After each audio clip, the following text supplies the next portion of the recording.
Good evening friends.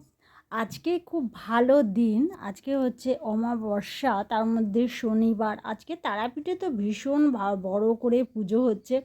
সমস্ত জায়গাতেই আজকে কালী মন্দিরেই আজকে পুজো হচ্ছে। আর আজকে শনিবার, বড় ঠাকুরেরও পুজো সব জায়গায় আছে, যেহেতু বারটা আজকে শনি। আর খুব ভালো, সেই জন্য আমিও যাব সকালবেলা। আমি আসলে কালকে তো ছিলাম না রাত্রেবেলা, তো সকালবেলা আমার দিদি ফোন করে বলল আজকে কিন্তু অমাবস্যা আছে, তুই জানিস তো? আমি তখন ওর কাছে শুনে আমি বললাম যে হ্যাঁ, আমি সবই জানি। আমি যাব শনিবার। বলে বড় ঠাকুরের কাছে তুই যাস না? আমি বলছি প্রতি শনিবারই আমি যাই। প্রতি শনিবারই না, আমি আমাদের এখানে একটা বড় ঠাকুরের মন্দির আছে, সেখানে গিয়ে আমি একটু পুজো দিয়ে আসি। আর আজকে আমি সম্পূর্ণ নিরামিষ করেছি, যেটা দেখাচ্ছি ভিডিও ওটা গতকালের। তো গতকাল আমি সবাইকে, আমার ছেলে মেয়ে, আমি ডিম করেছিলাম। মাছ যেহেতু ছিল না, কারণ রোজ রোজ মাছ খেতে ভালোবাসে না আমার ছেলে, একটু রেগে যায় আবার। আমি টক ডাল, তারপরে ডিমের ঝোল, পটল ভাজা এইসব করে তো ওদের অফিসে দিয়েছি। তারপরে আমি গেছিলাম চোখের ডাক্তারের কাছে থেকে চশমা নিয়ে এলাম। আর এখানে না আমি যাব বলে সমস্ত চাল ধুয়ে রেখেছি সন্ধ্যাবেলাতেই, রাত্রেবেলা যেহেতু যাব। আর আমার কর্তামশাই এইসব বাজারগুলো করে এনেছে, যে সারা সপ্তাহ ধরে বাজার লাগবে। আমি তো প্রচুর, আমাদের ঘরে সবজিটা খাওয়া হয়। আর পনির এনেছে, বলছে যেহেতু শনিবার সুতরাং নিরামিষ। পনির এর ডালনা করবে, পটল আলুর তরকারি করবে, আলু ভাজবে, আর ডাল, মটর ডাল, কুমড়ো দিয়ে, ঝিঙে দিয়ে করবে বলে সবই ঠিকঠাক করেছে। আমি রাত্রেবেলাই কেটে রেখেছি, যেহেতু আমি থাকবো না, সেই জন্য রাত্রেবেলা যেহেতু ওই বাড়িতে গিয়ে শোবো। আর তার মধ্যে এমন বৃষ্টি নেমেছে রাত্রেবেলা 8:30 থেকে, আর ভীষণ মেঘ গর্জন, বাজও কালকে রাত্রেবেলা প্রচুর পড়েছে। ভেবেছিলাম যে যেতে পারবো না। তারপরে 10টা 10 নাগাদ আমার কর্তা বলল 3 দিন তো থাকতে হয়, 3 দিন তো থাকিনি, চলো আমরা আজকেই লাস্ট। হ্যাঁ, এখন 10টা 10 15 হয়েছে, এখন চলে যাই। বৃষ্টিটা থেমে গেছে। তারপরে আমরা সকলে মিলে তো গেলাম। সেখানে গিয়ে দেখি যে এতটাই বৃষ্টি হয়েছে এবং এত জলের ঝাপটা এসেছে যে আমার তোশক টোশক সমস্ত ভিজে গেছে, যে দরজার নিচে জল এসে ভিজে। আর আমার কর্তা এত পরিশ্রম করেছে যে ওর ঘাম বেরিয়ে যাচ্ছে, হাত পা ধুচ্ছে, ও একটু পিটপিটানি আছে, ও তাও গেলে খালি হাত পা ধোবে। এটা তো আমাদের সবাই এটা করি, হাত পা ধুই, কিন্তু ও এরকম করে, খুবই পিটপিটানি আছে।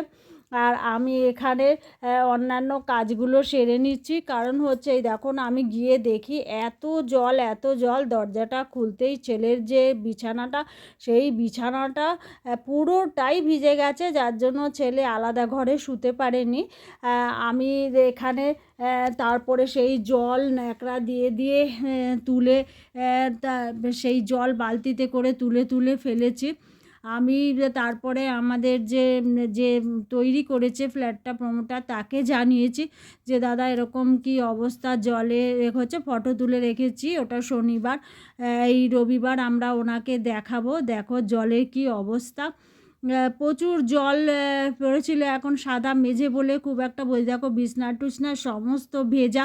ছেলে আবার বলছে যা মা, আমি তাহলে কোথায় শোবো? বলছি কি কোনো উপায় নেই, আজকে তো তুমি ওখানেই শুতে হবে আমাদের সঙ্গে। ওই ঘিজি করে কোনো রকমের রাতটুকু কাটিয়েছি, কারণ হচ্ছে বিছানাটা ছোট হয়ে গেছে, 4 জন একসঙ্গে তো হয় না, সেই জন্য আমরা তবুও কষ্টসিষ্ট করে একটা রাতের ব্যাপার বলে শুয়ে পড়েছি। আবার আমার ননদ এসেছিলো, ননদের আবার কালকে জন্মদিন ছিল, তো আমি উইশ করেছিলাম, কিন্তু সেই সময় দিয়ে আমি ভুলে গেছিলাম।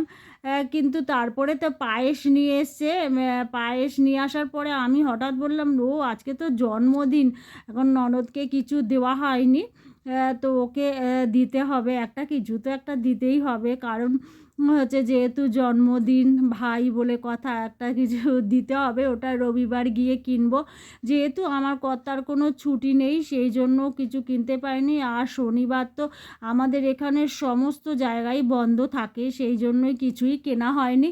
তো আমি রবিবার বলেছি সমস্ত কিছু কিনবো, আর ছেলের স্কুলের ড্রেসটাও না রবিবার আমাকে কিনতে হবে, কারণ হচ্ছে ওরা একটা স্লিপ দিয়ে দিয়েছে, ওরা স্কুল টাকাটা কেটে নিয়েছে, স্লিপ দিয়ে দিয়েছে, আমি সেই স্লিপটা নিয়ে গিয়ে তারপরে আমি স্কুল ড্রেসটা কিনে আনবো।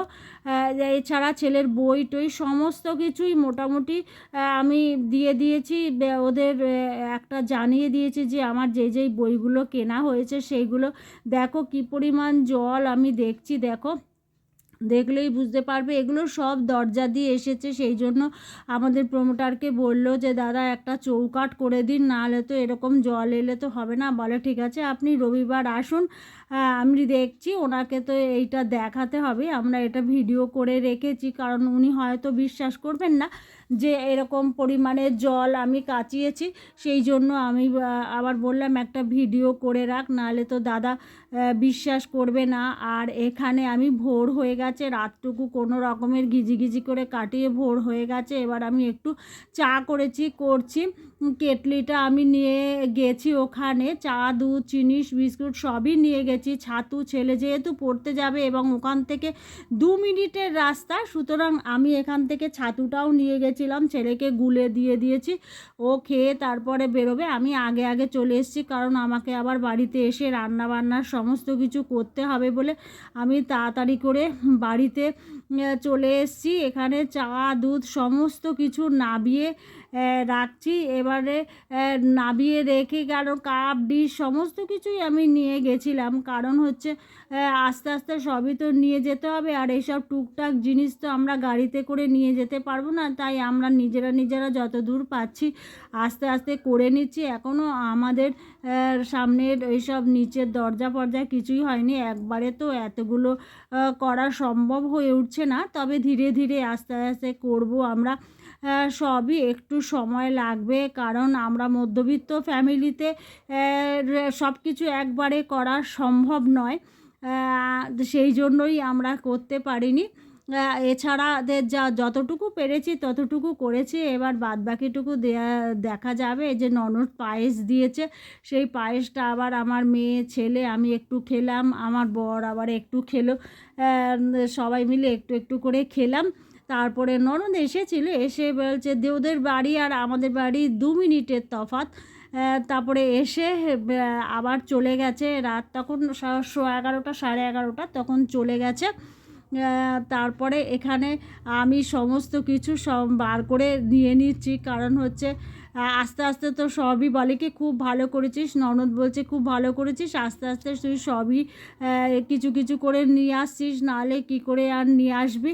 আর যেহেতু স্কুটি তো ওরা তো আনতে সুবিধা হয়, কাঁধে একটা ব্যাগ নিয়ে নিই, সেই ব্যাগের ভেতরে ভর্তি করে নিই, আবার সামনে বিগ শপার নিয়ে নিই, সেই বিগ শপারের মধ্যে আবার কিছু নিই। কিন্তু আজকে জানো যেহেতু তোষক ছেলের ভিজে গেছে, সেই জন্য আজকে খুবই কষ্ট হয়েছে, ওই ভেজা তোষকটা এত ভারী হয়ে গেছে আনতে। আর বেশি কিছু বলছি না, কেমন লাগলো অবশ্যই জানাবে। তাহলে আমাদের টাটা।